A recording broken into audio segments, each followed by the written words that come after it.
Hi everyone, welcome to Sociology online class. Today I will talk on problems of scheduled tribes, which comes under second unit, social inequality. Myself, Sri G.D. Kadalaki, lecturer in sociology, KLE Societies, Jaya Bagewadi Arts, Science and Commerce PU College, Nippani. ಇವತ್ತಿನ ತರಗತಿಯಲ್ಲಿ ನಾನು ಪರಿಶಿಷ್ಟ ಪಂಗಡಗಳ ಸಮಸ್ಯೆಗಳ ಕುರಿತು ಮಾತನಾಡ್ತೀನಿ. ಇದು ಎರಡನೇ ಘಟಕದ ಸಾಮಾಜಿಕ ಅಸಮಾನತೆ ಅನ್ನುವಂಥದ್ರಲ್ಲಿ ಬರ್ತದೆ. ನಾನು ಜಿ ಡಿ ಕಡಲಗಿ, ಸಮಾಜಶಾಸ್ತ್ರ ಉಪನ್ಯಾಸಕ, KLE ಸಂಸ್ಥೆಯ ಜಯ ಬಾಗೇವಾಡಿ ಕಲಾ ವಿಜ್ಞಾನ ಮತ್ತು ವಾಣಿಜ್ಯ ಪದವಿ ಪೂರ್ವ ಮಹಾವಿದ್ಯಾಲಯ, Nippani. Which are the problems of scheduled tribes in India? ಭಾರತದಲ್ಲಿ ಪರಿಶಿಷ್ಟ ಪಂಗಡಗಳ ಸಮಸ್ಯೆಗಳು ಯಾವುವು ಅಂತ. Indian tribes are economically, socially and politically marginalized classes. They faces some problems like ಭಾರತದ ಬುಡಕಟ್ಟು ಸಮೂಹಗಳು ಆರ್ಥಿಕವಾಗಿ, ಸಾಮಾಜಿಕವಾಗಿ ಮತ್ತು ರಾಜಕೀಯವಾಗಿ ಅವಕಾಶ ವಂಚಿತ ವರ್ಗಗಳಾಗಿವೆ. ಕೆಲವು ಸಮಸ್ಯೆಗಳು ನಿರ್ದಿಷ್ಟ ಪ್ರದೇಶಗಳಿಗೆ ಸೀಮಿತವಾಗಿದ್ದರೆ, ಇನ್ನು ಕೆಲವು ಎಲ್ಲ ಸಮೂಹಗಳಿಗೆ ಅನ್ವಯಿಸುತ್ತವೆ. Here, the tribals are facing many problems and some are peculiar to the same areas and some are common. They are, first one, geographical isolation. Tribals are the people who have been living in remote forest areas without any access to modern socio-economic inputs. Their geographical isolation from the mainstream deprived them the chances of progress or connectivity with the mainstream of modern civilization. ಮೊದಲನೆಯ ಒಂದು ಸಮಸ್ಯೆ ಅಂತಂದರೆ ಭೌಗೋಳಿಕ ಪ್ರತ್ಯೇಕತೆ. ಆಧುನಿಕ ಸಾಮಾಜಿಕ ಆರ್ಥಿಕ ಸೌಲಭ್ಯಗಳು ಎಟುಕದ ಸಿಗದೇ ಇರುವಂತಹ ದುರ್ಗಮ ಅರಣ್ಯಗಳಲ್ಲಿ ಬುಡಕಟ್ಟುಗಳು ನೆಲೆಸಿವೆ ಅಥವಾ ದಟ್ಟವಾದ ಅರಣ್ಯ ಪ್ರದೇಶಗಳೇ ಇವರ ಸಾಂಪ್ರದಾಯಿಕ ನೆಲೆಗಳಾಗಿವೆ. ಇವರು ಮುಖ್ಯ ವಾಹಿನಿಯಿಂದ ಪ್ರತ್ಯೇಕವಾಗಿದ್ದರಿಂದ ಪ್ರಗತಿಯ ಅವಕಾಶಗಳು ದೊರೆಯದೆ ಹಲವಾರು ಸಮಸ್ಯೆಗಳನ್ನು ಎದುರಿಸುತ್ತಿದ್ದಾರೆ ಅಥವಾ ಅವರ ಸಮಸ್ಯೆಗಳಿಗೆ ಈ ನಾಗರಿಕ ಸಮಾಜದ ಮುಖ್ಯ ವಾಹಿನಿಗೆ ಬರದೇ ಇರುವುದೇ ಕಾರಣ ಅನ್ನುವಂಥದ್ದನ್ನು ನಾವು ಕಾಣ್ತೀವಿ. Because already we know that their locality, the tribals locality is always deep forest, hills, mountain places, value places.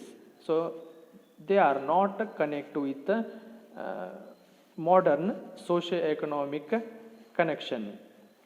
ನಮ್ಗೆ ಈಗಾಗಲೇ ಗೊತ್ತಿರುವಂತೆ ಆದಿವಾಸಿಗಳ ನೆಲೆಗಳು ಯಾವಾಗಿರ್ತಾವಂತಂದರೆ ದಟ್ಟ ಅರಣ್ಯ ಪ್ರದೇಶಗಳು, ಬೆಟ್ಟ ಗುಡ್ಡಗಳು, ಎತ್ತರದ ಪ್ರದೇಶಗಳು ಅಥವಾ ಕಣಿವೆಯ ಪ್ರದೇಶಗಳು ಇವರ ನೆಲೆಗಳಾಗಿರುವುದರಿಂದ ಆಧುನಿಕ ಸಾಮಾಜಿಕ ಆರ್ಥಿಕ ಸಂಪರ್ಕಗಳಿಗೆ ಸಂವಹನಕ್ಕೆ ಒಳಪಡದ ಸ್ಥಿತಿಯಲ್ಲಿದ್ದಾರೆ.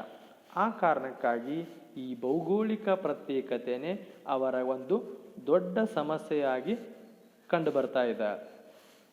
Then second problem, cultural problems. With the contact of outside world, their culture is undergoing a lot of changes. They are losing their lifestyle and arts such as dance, music and different type of crafts. ಇವರ ಎರಡನೆಯ ಸಮಸ್ಯೆ ಅಂತಂದರೆ ಸಾಂಸ್ಕೃತಿಕ ಸಮಸ್ಯೆಗಳು. ಬುಡಕಟ್ಟು ಸಮುದಾಯದ ಜನರು ಬಾಹ್ಯ ಜಗತ್ತಿನ ಸಂಪರ್ಕದಿಂದಾಗಿ ತಮ್ಮ ಜೀವನ ಶೈಲಿ ಮತ್ತು ಕಲೆಗಳಾದ ನೃತ್ಯ, ಸಂಗೀತ ಮತ್ತು ಕುಶಲ ಕಲೆಗಳು ದಿನದಿಂದ ದಿನಕ್ಕೆ ನಶಿಸ್ತಾ ಇವೆ. ಆಮೇಲೆ ಬಾಹ್ಯ ಜನರ ಸಂಪರ್ಕದಿಂದಾಗಿ ಅವರ ಸಂಸ್ಕೃತಿಯಲ್ಲಿ ಬಹಳಷ್ಟು ಬದಲಾವಣೆಗಳು ಏರ್ಪಟ್ಟಿವೆ. And here the contact with outsiders, it also effect their language also, it also effecting their rituals also and their food habits, even dressing, they also affected by outside contact. ಇಷ್ಟೇ ಅಲ್ಲದೆ ಹೊರಗಿನವರ ಸಂಪರ್ಕದಿಂದಾಗಿ ಅವರ ಭಾಷೆ, ಅವರ ಆಹಾರ ಪದ್ಧತಿಗಳು, ಉಡುಗೆ ತೊಡುಗೆಗಳು ಪ್ರತಿಯೊಂದರ ಮೇಲೆ ಪ್ರಭಾವ ಬೀರುವಂಥದ್ದನ್ನು ಅಥವಾ ಬದಲಾವಣೆಗೆ ಒಳಪಡ್ತಾ ಇರುವಂಥದ್ದನ್ನು ನಾವಿಲ್ಲಿ ಕಾಣ್ತೀವಿ.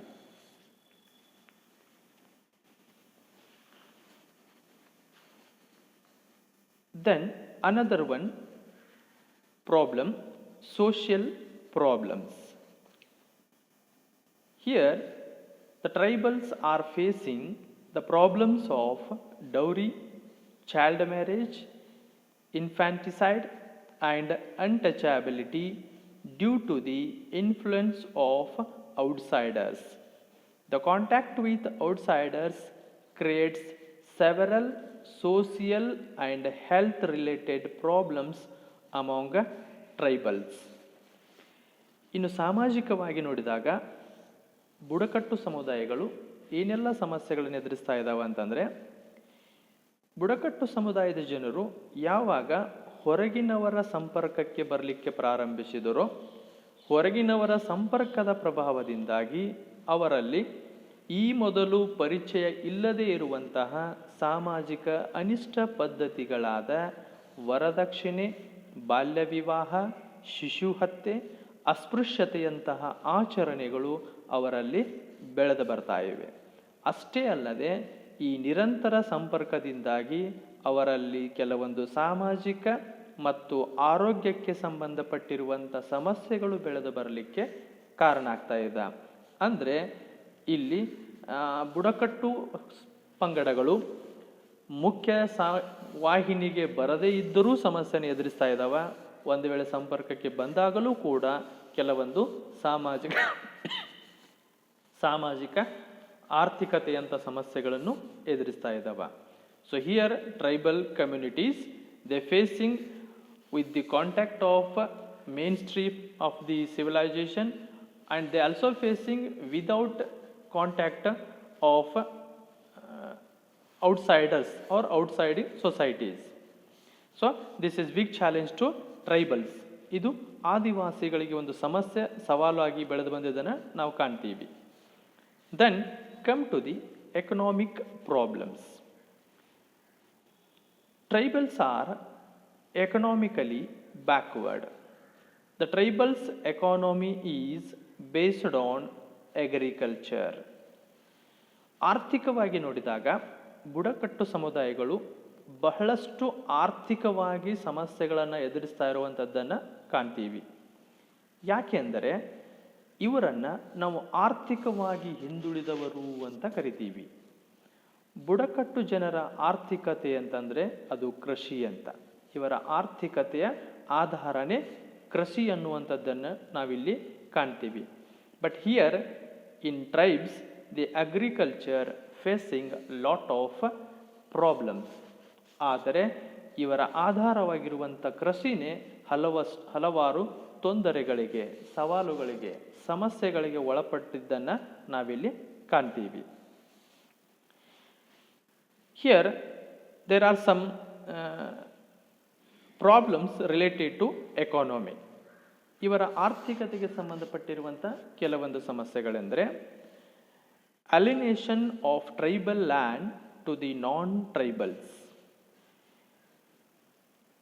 In 1961, the tribal cultivators in India 68.18%. The total number of tribals here 68.18% of the tribals they are engaged in cultivation in 1961. But later on, in 1991, it decreased from 68.18% to 54.43% because there is no profit in agriculture and it facing a lot of problems, so they are losing their cultivation. Their cultivation land has been rendered to landless laborers. Their cultivation land has been rendered to landless laborers. 80% of land was alienated to the non-tribals in India. ಆರ್ಥಿಕವಾಗಿರುವಂಥ ಕೆಲವೊಂದು ಸಮಸ್ಯೆಗಳಲ್ಲಿ ಮೊದಲನೇದೇನಂತಂದರೆ ಬುಡಕಟ್ಟು ಜನರಲ್ಲಿರುವಂಥ ಭೂಮಿ ಅನ್ಯರಿಗೆ ಹಸ್ತಾಂತರ ಆಗ್ತಾ ಇದೆ. ಬುಡಕಟ್ಟು ಜನರ ಭೂಮಿ ಅನ್ಯರಿಗೆ ಹಸ್ತಾಂತರವಾಗ್ತಾ ಇರುವಂಥದ್ದು. 1961ರಲ್ಲಿ 68.18% ಬುಡಕಟ್ಟು ಜನರು ಕೃಷಿ ಚಟುವಟಿಕೆಗಳಲ್ಲಿ ತೊಡಗಿದ್ದರು. ಭಾರತದ ಒಟ್ಟು ಬುಡಕಟ್ಟು ಜನರಲ್ಲಿ 68.18% ಆದಿವಾಸಿಗಳು ಕೃಷಿ ಚಟುವಟಿಕೆಗಳಲ್ಲಿ ತೊಡಗಿದ್ದರೆ, ಅದೇ 1991ರ ಅವಧಿಗೆ ಬಂದಾಗ ಕೇವಲ 54.43% ಆದಿವಾಸಿಗಳು ಕೃಷಿ ಚಟುವಟಿಕೆಗಳಲ್ಲಿ ತೊಡಗಿದ್ದನ್ನು ನಾವು ಕಾಣ್ತೀವಿ. ಅಂದರೆ ಕೃಷಿ ಚಟುವಟಿಕೆಗಳಲ್ಲಿ ತೊಡಗುವಂಥ ಬುಡಕಟ್ಟು ಜನರ ಸಂಖ್ಯಾ ಪ್ರಮಾಣ ಬರ್ತಾ ಕಡಿಮೆ ಆಗ್ತಾ ಇದೆ. ಯಾಕೆ ಅಂತಂದರೆ ಆರ್ಥಿಕವಾಗಿ ಅವರಿಗೆ ಕೃಷಿಯಿಂದ ಯಾವುದೇ ಲಾಭ ಆಗದೇ ಇರುವಂಥದ್ದು, ಆರ್ಥಿಕವಾಗಿ ಕೃಷಿಗೆ ಸಂಬಂಧಪಟ್ಟಿರುವಂಥ ಕೆಲವೊಂದು ಸಮಸ್ಯೆಗಳನ್ನು ಎದುರಿಸ್ತಾ ಇರೋದ್ರಿಂದಾಗಿ ಈ ಕೃಷಿಯ ಮೇಲೆ ಅವಲಂಬಿತರ ಪ್ರಮಾಣ ಕಡಿಮೆಯಾಗಿದೆ. ಅದಕ್ಕೆ ಕಾರಣ ಏನಂತಂತಂದರೆ ಇಲ್ಲಿ ಬಹಳಷ್ಟು ಕೃಷಿ ಭೂಮಿಯನ್ನು ತಮ್ಮ ಒಂದು ಲ್ಯಾಂಡ್ ಲಾರ್ಡ್ಸ್ ಅಥವಾ ಲೇವಾದೇವಿದಾರರು ಅಂತೇನು ಕರಿತೀವಿ, ಮನಿ ಲ್ಯಾಂಡರ್ಸು, ಅವರಿಗೆ ತಮ್ಮ ಭೂಮಿಯನ್ನು ಕಳೆದುಕೊಳ್ತಾ ಇರೋದ್ರಿಂದ ಇವರು ಕೇವಲ ಇವತ್ತು ಕೃಷಿ ಕಾರ್ಮಿಕರಾಗಿ ಅಥವಾ ಭೂರಹಿತ ಕಾರ್ಮಿಕರಾಗಿ ಉಳಿದುಕೊಳ್ತಾ ಇರುವಂಥದ್ದನ್ನು ನಾವು ಕಾಣ್ತೀವಿ. ಸುಮಾರು 80% ಭೂಮಿ ಈಗಾಗಲೇ ಆದಿವಾಸಿಗಳಿಂದ ಅನ್ಯರಿಗೆ ಹಸ್ತಾಂತರವಾಗಿರುವಂಥದ್ದನ್ನು ನಾವು ಕಾಣ್ತೀವಿ. ಭಾರತದಲ್ಲಿ ಸುಮಾರು 80% ಭೂಮಿ ಅನ್ಯರಿಗೆ ಹಸ್ತಾಂತರಗೊಂಡದ. Then second one, problem of indebtedness. So it is also one most important economic related problem among tribes. ಆರ್ಥಿಕತೆಗೆ ಸಂಬಂಧಪಟ್ಟಿರುವಂಥ ಇನ್ನೊಂದು ಆದಿವಾಸಿಗಳ ಒಂದು ಸಮಸ್ಯೆ ಯಾವುದು ಅಂತಂದರೆ ಅದು ಸಾಲಬಾಧೆ ಅನ್ನುವಂಥದ್ದು. ಸೊ ಸಾಲಬಾಧೆ ಅನ್ನುವಂಥದ್ದು ಆದಿವಾಸಿಗಳನ್ನು ಅಥವಾ ಬುಡಕಟ್ಟು ಜನರನ್ನು ಆರ್ಥಿಕವಾಗಿ ಕುಗ್ಗಿಸ್ತಾ ಇದೆ. Already we know that the main occupation of tribals is agriculture. It facing a lot of problems. It means there is no any profit. So for leading of their life, they take loans from the money lenders and they cannot pay their loans by making cultivation, so they are facing indebtedness. ನಮಗೀಗಾಗಲೇ ಗೊತ್ತಿರುವ ಹಾಗೆ ಆದಿವಾಸಿಗಳ ಒಂದು ಮುಖ್ಯ ವೃತ್ತಿ ಏನಂತಂದರೆ ಕೃಷಿ. So ಕೃಷಿ ಚಟುವಟಿಕೆಗಳನ್ನೇ ಅವಲಂಬಿಸಿ ಆಧಾರವಾಗಿಟ್ಟುಕೊಂಡು ಜೀವನ ನಿರ್ವಹಿಸ್ತಾ ಇರೋದ್ರಿಂದ ಕೃಷಿಯಲ್ಲಿ ಯಾವುದೇ ಲಾಭವನ್ನು ಅವರು ಕಾಣದೇ ಇರುವುದರಿಂದ ತಮ್ಮ ಜೀವನ ನಿರ್ವಹಣೆಗಾಗಿ ಲೇವಾದೇವಿದಾರರಿಂದ ಸಾಲವನ್ನು ಪಡೆದುಕೊಳ್ತಾ ಇದ್ದಾರೆ.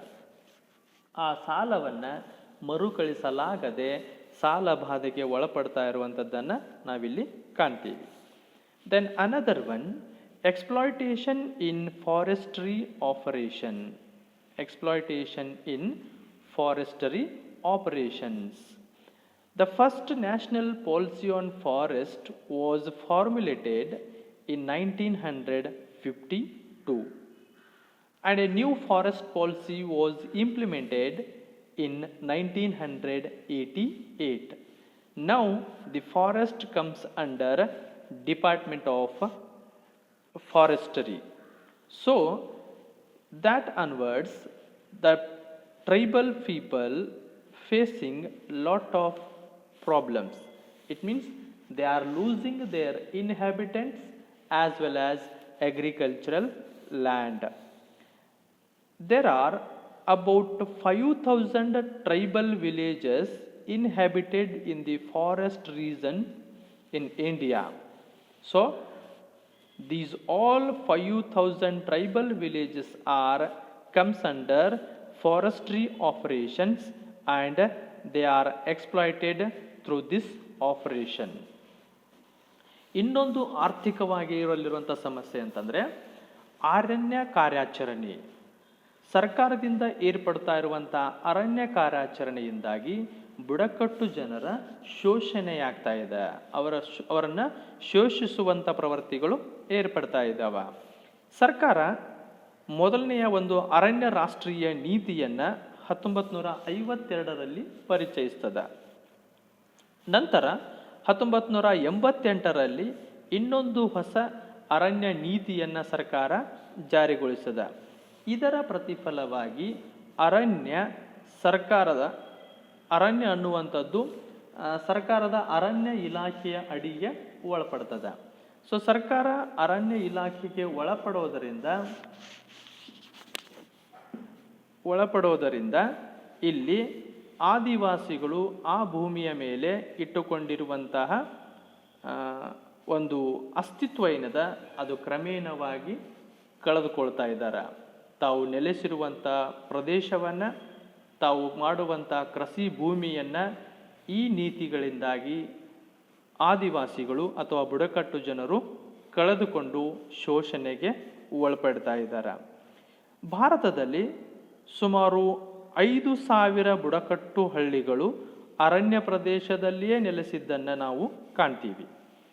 ಈ 5,000 ಬುಡಕಟ್ಟು ಸಮುದಾಯಗಳು ಅರಣ್ಯ ಇಲಾಖೆಯ ಅಥವಾ ಸರ್ಕಾರದ ಅರಣ್ಯ ನೀತಿಗೆ ಒಳಪಟ್ಟಿದ್ದರಿಂದ ಅವು ಆರ್ಥಿಕವಾಗಿ ಶೋಷಣೆಗೆ ಒಳಪಡ್ತಾ ಇದ್ದಾವೆ. Then another one, primitive methods of cultivation. Here already we know that tribal communities are settled in a deep forest area. There is no connection with the civilized society. It means there is no chance to use of science and technology or modern equipments in their agriculture. Nowadays also they are following primitive traditional cultivation method.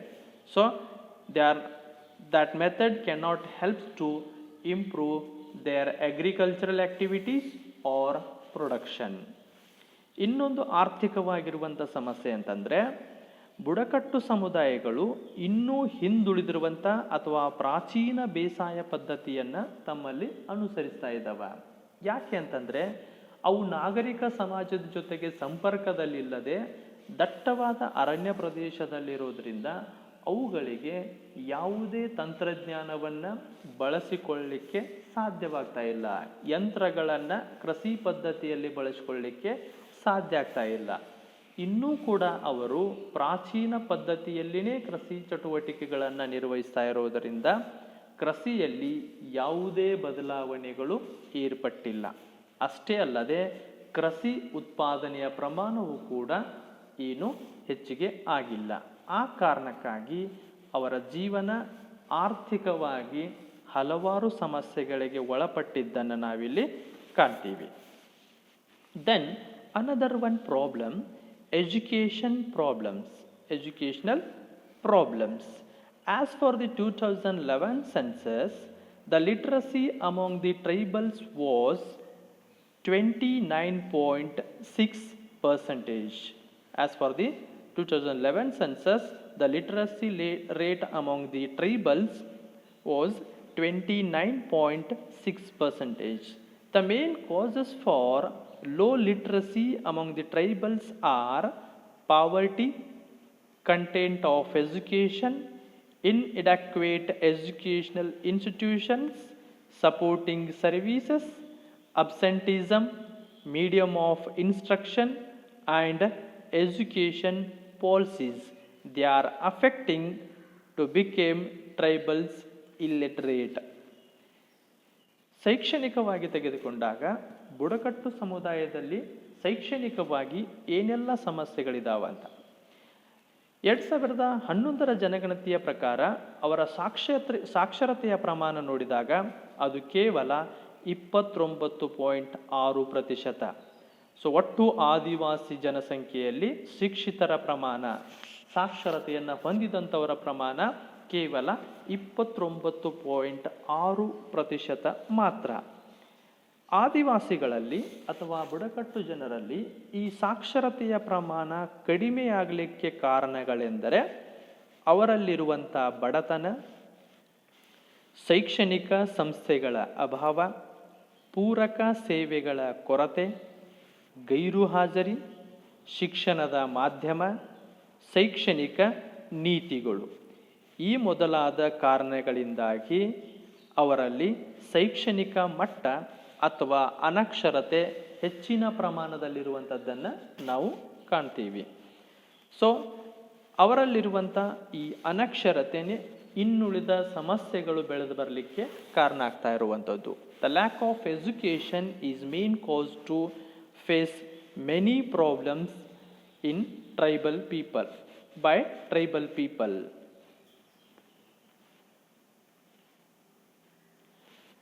And another one problem, exploitation by the moneylanders. Here, the introduction of money economy in the tribal areas gradually substituted barter system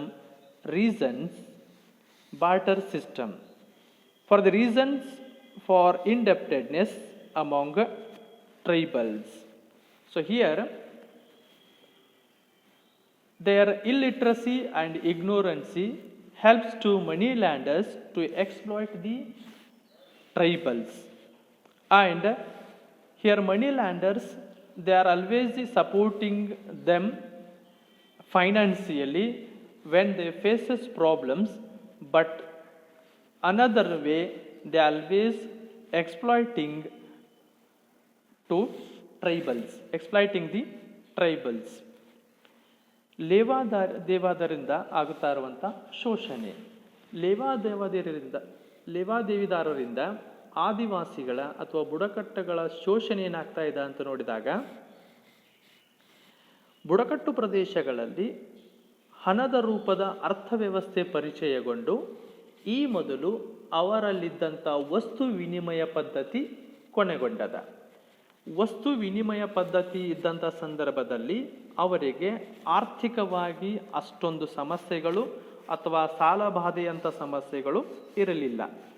ಆದರೆ ಯಾವಾಗ ಹಣದ ಆರ್ಥಿಕತೆ ಈ ಲೇವಾದೇವಿದಾರರಿಂದ ಪರಿಚಯಿಸಲ್ಪಟ್ಟಿತೋ ಅವತ್ತಿನಿಂದ ಬುಡಕಟ್ಟು ಜನರು ಕೆಲವೊಂದು ಸಮಸ್ಯೆಗಳನ್ನು ಎದುರಿಸಲಿಕ್ಕೆ ಪ್ರಾರಂಭಿಸಿದರು. ಈ ಒಂದು ಲೇವಾದೇವಿದಾರರ ಪ್ರತಿಫಲವಾಗಿ ಅವರಲ್ಲಿ ಸಾಲಬಾಧೆಯ ಪ್ರಮಾಣ ಹೆಚ್ಚಿಗೆಯಾಗದ. ಈ ಸಾಲಬಾಧೆಗೆ ಕಾರಣಗಳೆಂದರೆ, so introduction of money economy, it caused to face indebtedness among tribals.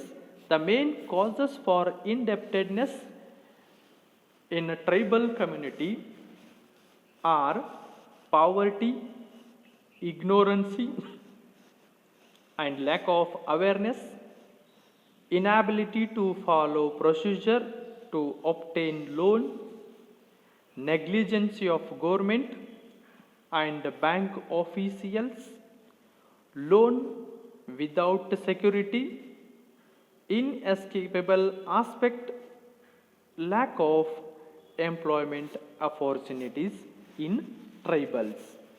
Here, the main causes for indebtedness among tribals. That is the poverty, we know that it is the main cause, and ignorancy there, illiteracy also the main cause, and there is no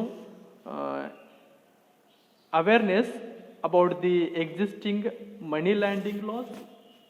Even their inability to follow procedure to take obtain loans from banks, and there is a negligence of governments and bank officials to provide financial assistance to tribals. And even money lenders, they are cheating or they are providing loans without any security, and they are always cheating the tribals, and it is an inescapable aspect of their existence, because nowadays they are depending on money economy, and the lack of employment opportunities in tribal area, they are always cause to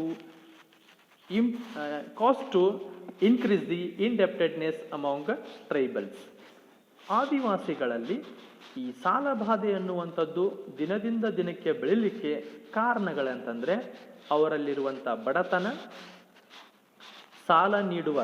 ಹಣದ ಸಾಲ ನೀಡುವ ಪದ್ಧತಿಯಲ್ಲಿ ಈಗಿರುವ ದೋಷಗಳ ಕುರಿತಾಗಿರುವಂಥ ಅಜ್ಞಾನ, ಆಮೇಲೆ ಜಾಗೃತಿಯ ಕೊರತೆ ಇದೆ, ಹಣಕಾಸು ಸಂಸ್ಥೆಗಳ ಮೂಲಕ ಸಾಲ ಪಡೆಯಲು ಅನುಸರಿಸಬೇಕಾಗಿರುವಂಥ ವಿಧಾನಗಳ ಅರಿವಿಲ್ಲದಿರುವಿಕೆ, ಅಂದರೆ ಬ್ಯಾಂಕ್ಗಳಿಂದ ಸಾಲವನ್ನು ಹೇಗೆ ಪಡೆದುಕೊಳ್ಳಬೇಕನ್ನುವಂಥ ಜ್ಞಾನ ಇಲ್ಲದೆ ಇರುವಂಥದ್ದು, ಬಿಕಾಸ್ ಆಫ್ ಇಲ್ಲಿಟ್ರಸಿ, ಅನಕ್ಷರಸ್ಥರಾಗಿರುವುದರಿಂದ ಬ್ಯಾಂಕಿನ ವಿಧಾನಗಳು ಗೊತ್ತಿಲ್ಲದೆ ಇರುವಂಥದ್ದು ಅವರ ಸಾಲಬಾಧೆಗೆ ಕಾರಣ ಆಗಿರುವಂಥದ್ದು. ಆಮೇಲೆ ಸರ್ಕಾರ ಮತ್ತು ಬ್ಯಾಂಕ್ ಅಧಿಕಾರಿಗಳು ಅವರಿಗೆ ಹಣಕಾಸಿನ ನೆರವನ್ನು ನೀಡುವಲ್ಲಿ ನಿರ್ಲಕ್ಷ್ಯ ವಹಿಸಿದ್ದಾರೆ. ಅವರ ಅಸಡ್ಡೆತನವೇ ಆದಿವಾಸಿಗಳಲ್ಲಿ ಅಥವಾ ಬುಡಕಟ್ಟುಗಳಲ್ಲಿ ಸಾಲಬಾಧೆಯ ಸಮಸ್ಯೆ ಬೆಳೆದು ಬರಲಿಕ್ಕೆ ಕಾರಣ ಆಗಿರುವಂಥದ್ದು. ಆಮೇಲೆ ಯಾವುದೇ ಭದ್ರತೆ ಇಲ್ಲದೆ ಸಾಲ ನೀಡುವಂಥ ಲೇವಾದೇವಿದಾರರು ಅವರನ್ನು ಮೋಸಕ್ಕೆ ಒಳಪಡಿಸ್ತಾ ಇದ್ದಾರೆ.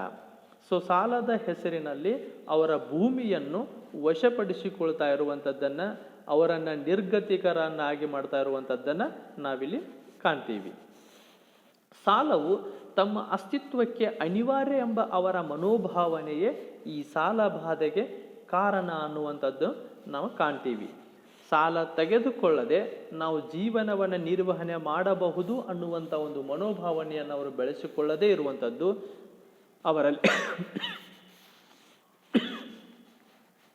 ಅವರಲ್ಲಿ ಸಾಲಬಾಧೆ ಹೆಚ್ಚಿಗೆ ಆಗಲಿಕ್ಕೆ ಕಾರಣ ಆಗಿರುವಂಥದ್ದು. ಇನ್ನೊಂದು, ಅವರಲ್ಲಿ ಇರುವಂಥ ಉದ್ಯೋಗಾವಕಾಶಗಳ ಕೊರತೆಯಂಥದ್ದು. ಇಲ್ಲಿ ಉದ್ಯೋಗಾವಕಾಶ ಇದ್ದರೆ ಆದಾಯ ಬರ್ತದೆ, ಆದಾಯ ಇದ್ದಾಗ ಅವರು ಸಾಲದ ಮೊರೆ ಹೋಗುವಂಥದ್ದು ತಪ್ತದೆ. ಬಟ್ ಅಲ್ಲಿ ಕೃಷಿ ಕೆಲವೊಂದು ಸೀಮಿತ ವೃತ್ತಿಗಳನ್ನು ಬಿಟ್ಟು ಬೇರಾವ ಉದ್ಯೋಗಾವಕಾಶಗಳು ಇಲ್ಲದೇ ಇರುವಂಥದ್ದು ಅವರ ಆರ್ಥಿಕತೆಯ ಕುಂಠಿತತೆಗೆ, ಶೋಷಣೆಗೆ ಕಾರಣ ಆಗಿರುವಂಥದ್ದನ್ನು ನಾವು ಕಾಣ್ತೀವಿ. Then another one problem, health related problems. Health related problems are main problem in tribal area. The main causes of their sickness is the lack of clean drinking water, lack of nutrition food, absence of medical facilities, and prevalence of communicable diseases. These all are always affecting their health. ಬುಡಕಟ್ಟು ಸಮುದಾಯಗಳಲ್ಲಿ ಇನ್ನೊಂದು ಸಮಸ್ಯೆ ಏನಂತಂದರೆ ಅನಾರೋಗ್ಯದ ಸಮಸ್ಯೆ ಅಥವಾ ಆರೋಗ್ಯದ ಸಮಸ್ಯೆಗಳು ಅಂತ. ಬುಡಕಟ್ಟು ಸಮುದಾಯಗಳಲ್ಲಿ ಆರೋಗ್ಯಕ್ಕೆ ಸಂಬಂಧಪಟ್ಟಂತಹ ಎಷ್ಟೋ ಸಮಸ್ಯೆಗಳನ್ನು ನಾವು ಕಾಣ್ತೀವಿ. ಬುಡಕಟ್ಟು ಸಮುದಾಯಗಳಲ್ಲಿ ಅನಾರೋಗ್ಯಕ್ಕೆ ಮುಖ್ಯ ಕಾರಣಗಳಂತಂದರೆ ಶುದ್ಧ ಕುಡಿಯುವ ನೀರಿನ ಕೊರತೆ, ಪೌಷ್ಟಿಕ ಆಹಾರದ ಕೊರತೆ, ವೈದ್ಯಕೀಯ ಸೌಲಭ್ಯಗಳ ಕೊರತೆ ಮತ್ತು ಸಾಂಕ್ರಾಮಿಕ ರೋಗಗಳು ನಿರಂತರವಾಗಿ ಆದಿವಾಸಿ ಜನರನ್ನು ಅಥವಾ ಬುಡಕಟ್ಟು ಜನರನ್ನು ಬಾಧಿಸುತ್ತಿವೆ. ಈ ಕಾರಣದಿಂದಾಗಿ ಅವರು ಆರ್ಥಿಕವಾಗಿ, ದೈಹಿಕವಾಗಿ, ಸಾಮಾಜಿಕವಾಗಿ, ಮಾನಸಿಕವಾಗಿ ಯಾವ ದೃಷ್ಟಿಕೋನದಿಂದಲೂ ಕೂಡ ಸಬಲರಾಗದೇ ಇರುವಂಥದ್ದನ್ನು ನಾವು ಕಾಣ್ತೀವಿ. So nowadays the tribals are not healthy physically, mentally, socially, and they are not dominant economically. So they are facing lot of problems today's situation. So these all are the some important problems of the scheduled tribes. ಇವು ಪ್ರಸ್ತುತ ಆದಿವಾಸಿಗಳು ಅಥವಾ ಪರಿಶಿಷ್ಟ ಪಂಗಡಗಳು ಎದುರಿಸ್ತಾ ಇರುವಂಥ ಕೆಲವೊಂದು ಪ್ರಮುಖ ಸಮಸ್ಯೆಗಳು. Dear students, we discuss another one concept in next class. Thank you.